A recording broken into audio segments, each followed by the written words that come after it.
staff about it. Personnel, policies and procedures, and I had on there identification of top candidates for interim positions. And we briefly touched on that, not completely popular idea.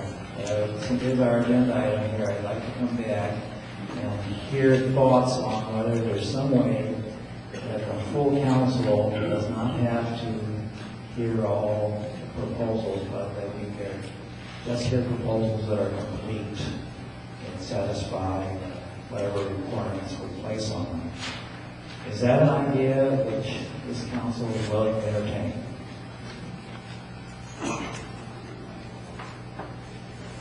Yes, I'm fine with that, Bob.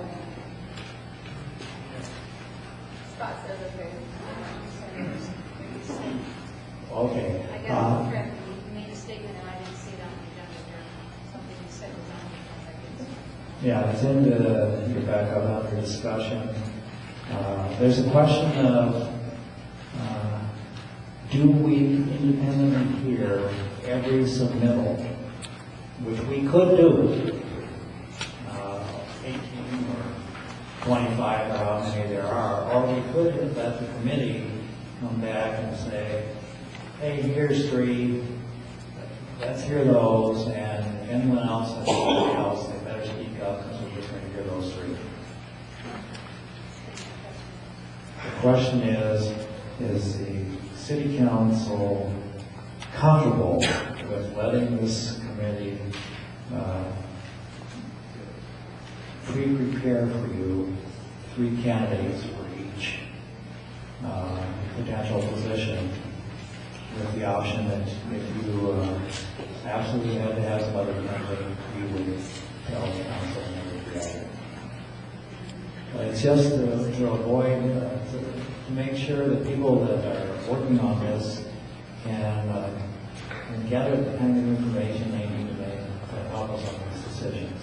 So that was the question. Are you comfortable doing that, or is everything going to be heard 100% by the council? Are all professional proposals heard 100%? So the suggestion is that the Financial and Administrative Committee prepare a list of 3 candidates for each of the positions and for the total package that will stand as the people that we are going to interview unless one of us has added something to it. I'm not comfortable with that. We're charged with making good, informed decisions, and I don't want to give up the opportunity to hear, if there's closed sessions, to hear what these consultants, or I'll use the word consultants, have to say.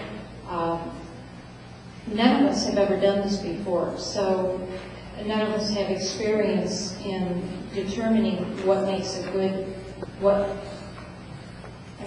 if we pick 2 people to do this, what are they basing that on? Because none of us have done this before, for a city. So I'm not comfortable with saying, okay, let's winnow it down, let's let 2 people winnow it down to 3 candidates. I'm very uncomfortable with that because I don't feel like I'm doing my job, and I don't think we should be narrowing the options like that. I really don't. I think that, like I said before, I think we should put in the time that it takes to hear the information from the different candidates.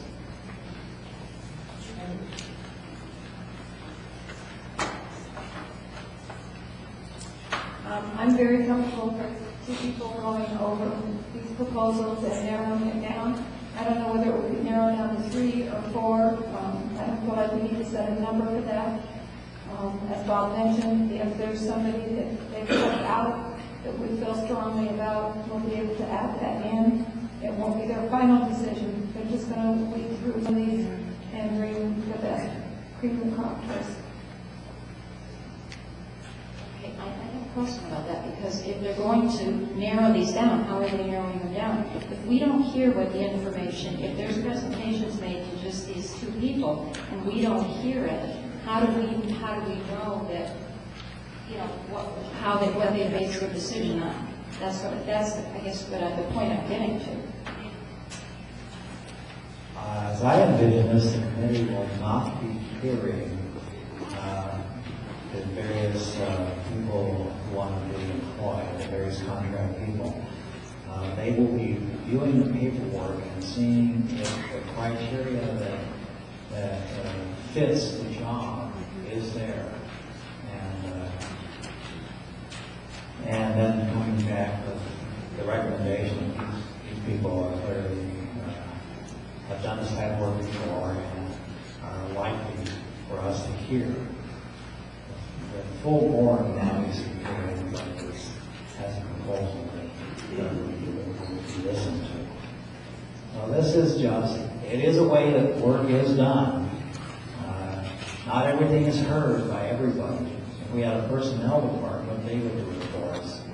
The question is, can our subcommittee be entrusted with this? Heard two thoughts on that. I'm going to go back. I think we clearly have so many tasks to do that the five of us cannot do everything. And I know a lot of the three of us were on the corporation committee together, and we're used to having our hand in everything. But at this point, we have so many things to do that I do agree with the two-member committee. I am fine with Cheryl being on the committee.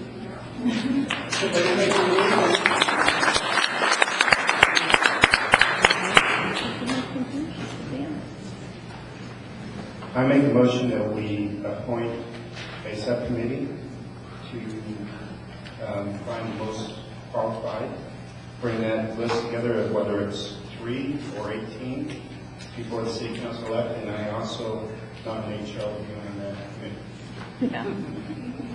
She'll be the most thorough. I think we are going to do a little further discussion before we actually get to voting on that motion. It's going to sit there for a few minutes. Because I'd like to go on to the other committees so we understand how the whole thing fits together.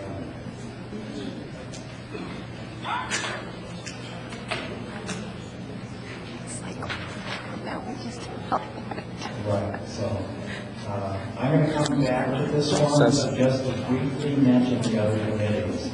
And at the end of all this, we are going to come to a conclusion. That conclusion is 2 people are going to be on each committee, and they're going to be tasked with whatever a facilities committee. We actually have under this several different thoughts, and one thought is, how is the public going to contact us? How are we going to publish our agendas and take care of public information material? And the other question is, where's our city hall going to be, and how are we going to provide for it, and where are our meetings going to be? So that'll be the second committee. The third committee is a transition of services committee. It's going to prioritize services to be taken over by the city and help schedule the transition from the county. Really, our consultants that we've hired will be doing most of this work, but we're responsible to make sure that nothing is missed, and that we listen carefully and everything's brought back to the full board so they can understand what's going on. We can't be at every meeting, so people on this committee will be going to meetings on this and we'll be bringing back to the board the thoughts that they hear at the meetings and the opinions of the consultants. Negotiation with the county on time and transition of services is another item that will be under this transition of services committee. Inventory of current projects, additional transition issues other than services. All these things will be under the Transition of Services Committee. Clearly, no two of us can do all these things. It's going to depend on the staff we've hired, but the committee is going to make sure that things get back to the full board and that nothing is missed.